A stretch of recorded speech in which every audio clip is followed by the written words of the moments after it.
Bismillahirrahmanirrahim. Assalamualaikum warahmatullahi wabarakatuh.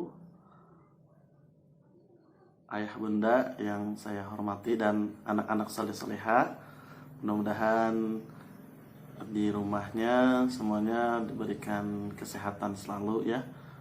Yang sakit mudah-mudahan cepat sembuh, dan kita sama-sama berdoa semoga wabah penyakit ini yang Allah timpakan kepada kita semua segera Allah angkat dan cabut dari dunia ini, amin ya rabbal alamin ya, sehingga kita bisa melaksanakan aktivitas-aktivitas dan juga kegiatan tahfiz ya yang selama ini kita laksanakan kembali normal insyaallah.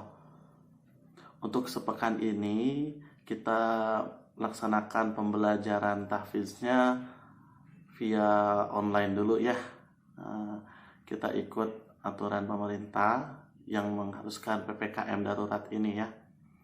Baik, anak-anak soleh-soleha, untuk teknis atau ya untuk teknis tahfiz selama sepekan ini, Bapak nanti setiap Senin, Rabu, Jumat berarti ya akan kirimkan video pembelajarannya. Nanti anak-anak pokoknya simak dan tonton ya video ini, dan nanti Bapak akan kasih tugas. Nah, tugasnya yaitu diantaranya pertama, saya minta bantuannya ayah bunda untuk anak-anak membaca Iqra bagi yang Iqra di rumahnya ya, satu halaman saja. Untuk anak-anak yang sudah berquran, silakan mandiri saja membaca Al-Quran. Kan kita menggunakan Al-Quran yang dari Pak Ustadz ya, Tikror.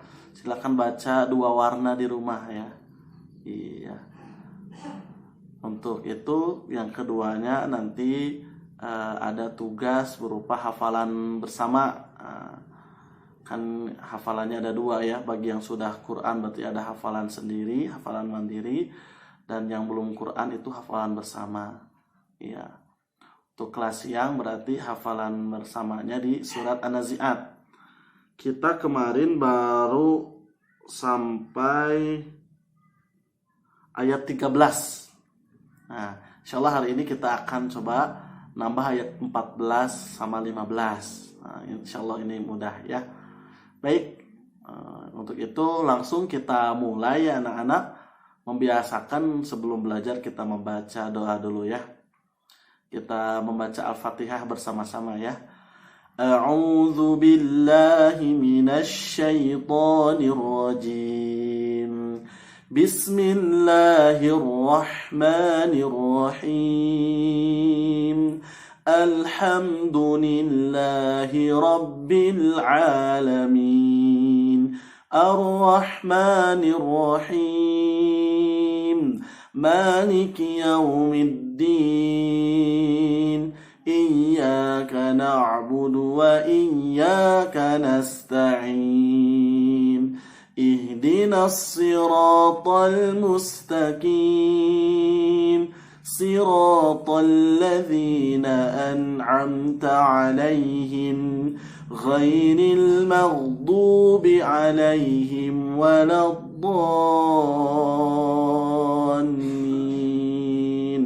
آمين ربي زدني علما وارزقني فهما برحمتك يا أرحم الراحمين amin ya rabbal alamin. Selanjutnya kita akan baca surat An-Nazi'at. An-Nazi'at itu artinya apa anak-anak? Iya, malaikat yang mencabut nyawa. Bapak tanya lagi, siapa malaikat yang bertugas mencabut nyawa? Masih ingatkah namanya? Iya, namanya malaikat Israel, atau sebutan lainnya malaikat Malakul Maut. Malaikat Israel ini anak-anak yang mana disampaikan oleh Rasulullah SAW, seharinya itu mengintai setiap orang, baik anak-anak, orang dewasa, orang tua, ya, itu setiap hari diintai 70 kali mendatangi kita. Itu terus bertanya kepada Allah, kapankah kita harus dicabut nyawanya oleh Allah SWT. Maka di kondisi corona ini, ya, ini ada yang Allah cabut nyawanya alias meninggal dalam kondisi sakit. Adapun orang yang meninggal dalam kondisi sehat-sehat. Ada yang meninggal masih muda, ada yang meninggal yang sudah tua. Maka untuk meninggal ini Allah tidak melihat harus sakit dulu. Iya, makanya harus siap. Ketika Allah sudah perintahkan kepada malaikat Israel untuk mencabut nyawa kita. Seperti itu, insya Allah, ya, yang sebagaimana Pak Ustadz katakan, kalau kita soleha, meninggalnya dalam keadaan baik, kita akan masuk ke dalam surga. Oke, kita baca ya surat An-Nazi'at ini. 1, 2, 3 bersama-sama ya. Mulai lagi dari ta'awuz. A'udzu billahi minasy syaithanir rajim. Bismillahirrahmanirrahim. Wan nazi'ati gharqa wan nashitati nashta was sabihati sabha fassabiqati sabqa falmudabbirati amra yawma tarjufur rajifah tatba'uha radifah qulubun yawma idzin wajifah absaruha khashi'ah yaquluna a'inna lamarduduna fil hafirah أَإِذَا كُنَّا عِظَامًا نَخِرَةً قَالُوا تِلْكَ إِذًا كَرَّةٌ خَاسِرَةٌ فَإِنَّمَا هِيَ زَجْرَةٌ وَاحِدَةٌ. Itu 13 ayat.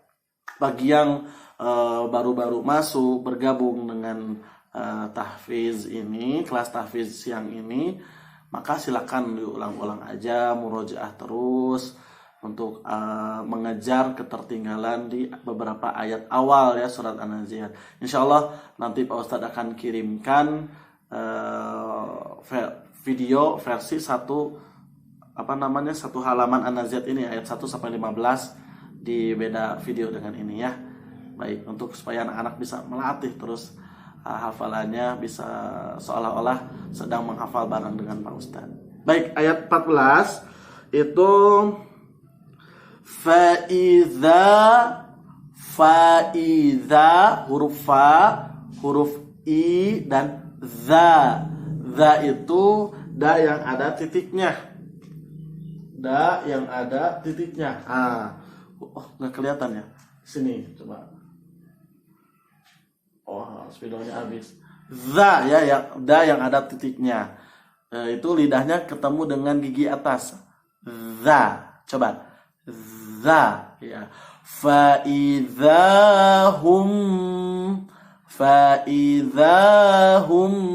Coba 5 kali. Fa'idhahum terus.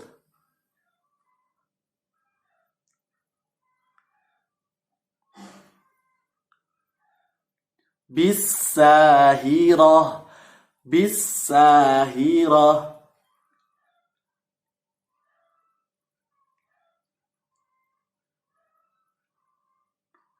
Bisahirah. Satuin ya. Fa'idhahum bisahirah. Fa'idhahum bisahirah. Artinya maka seketika itu, ulangi, maka seketika itu mereka kembali hidup di bumi yang baru. Oh iya. Nah, kalau dari ini lanjutan dari ayat sebelumnya ya, artinya ya. Jadi nanti kita itu akan meninggal dan akan menjadi tulang belulang ketika di kuburan ya.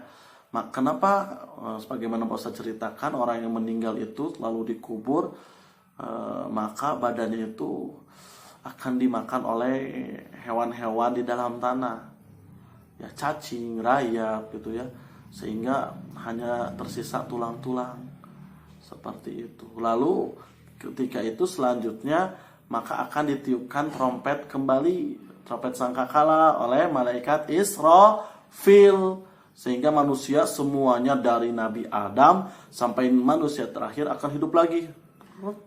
Namun kata ayat 14, faidahum bisahirah, hidupnya itu bukan di bumi ini lagi, tapi langsung memasuki yang namanya alam akhirat.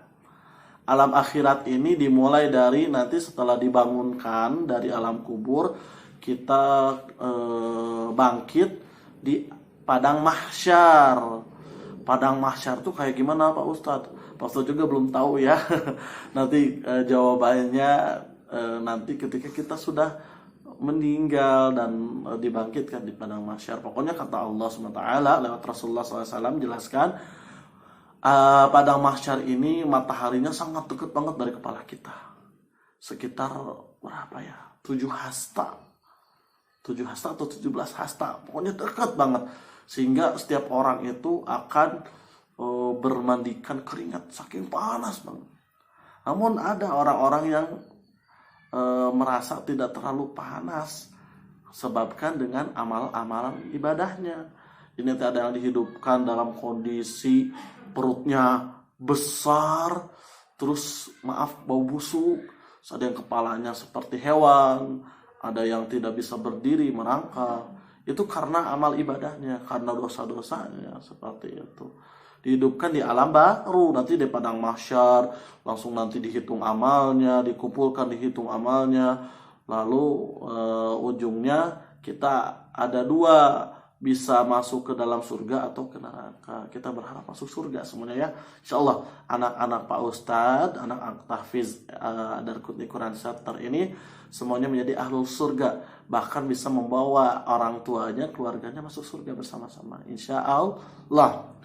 Yaitu faidahum bisahirah. Ayat selanjutnya ayat 15. Kalau di dalam Al-Quran itu halaman terakhir, kan ada 2 halamannya, ini halaman terakhirnya. Hal ataka hadithu, hal ataka, hal ataka,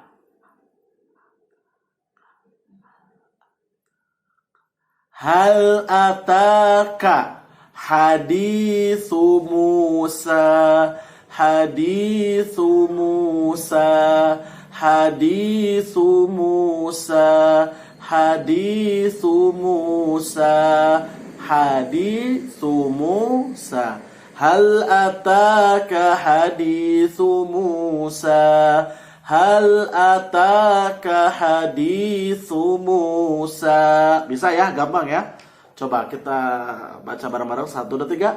Hal ataka hadithu Musa. Artinya, sudahkah sampai, ulangi ya, kepadamu itu siapa? Kalau Allah ingin menunjuk kamu di dalam Al-Quran, itu bisa 2, bisa ke Nabi Muhammad atau ke manusia yang sedang diajak bicara, maksudnya kita ya, orang Islam. Tapi karena kita sedang membaca Al-Quran, berarti Allah nanya juga ke kita, udah tahu belum hadis Musa, cerita tentang atau kisah Nabi Musa. Nah, untuk kisah Nabi Musa ini akan Pak Ustadz jelaskan insya Allah di pertemuan selanjutnya. Seperti itu. Berarti kisah mengenai malaikat mencabut nyawa, jenis-jenis malaikat, ada yang turun dengan cepat, ada yang melewati dengan kencang dan lain-lainnya, ada yang diberikan tugas, lalu dikisahkan tentang kiamat, lalu diakhiri dengan manusia akan berkumpul di padang mahsyar. Nah, ini baru ayat 15-nya ceritanya tentang Nabi Musa. Nanti insya Allah Pak Ustadz akan jelaskan di pertemuan selanjutnya. Silakan anak-anak untuk menyetorkan 2 ayat ini aja ya. Ayat 14-15 di grup WA ini. Bentuknya boleh video, di videoin boleh, atau di voice note, direkam suaranya boleh ya. Kita silahkan dipilih aja ya. Yuk kita bareng-bareng ayat 14-15. Fa'idahum bisahirah hal ataka hadithu Musa. Ya, silahkan dikirimkan videonya atau rekaman suaranya di grup. Dan jangan lupa silakan anak-anak membaca Iqra. Bagi yang Iqra nanti dibimbing oleh kakak boleh, atau kakak atau ayah atau bundanya di rumah ya. Iya, lalu mengirimkan tugas hafalan ini seperti itu. Itu aja paling untuk hari ini. Mudah-mudahan anak-anak bisa melaksanakannya dengan baik. Untuk pengumpulannya kapan? Boleh menyesuaikan ya. Nanti kalau yang bisa sesegera mungkin sekarang boleh. Bagi yang belum bisa, misalnya ayah bundanya sedang bekerja, maka nanti di pas pulang ayah bunda aja, sore atau malam ya. Baik, itu saja dari Pak Ustadz untuk hari ini. Assalamualaikum warahmatullahi wabarakatuh.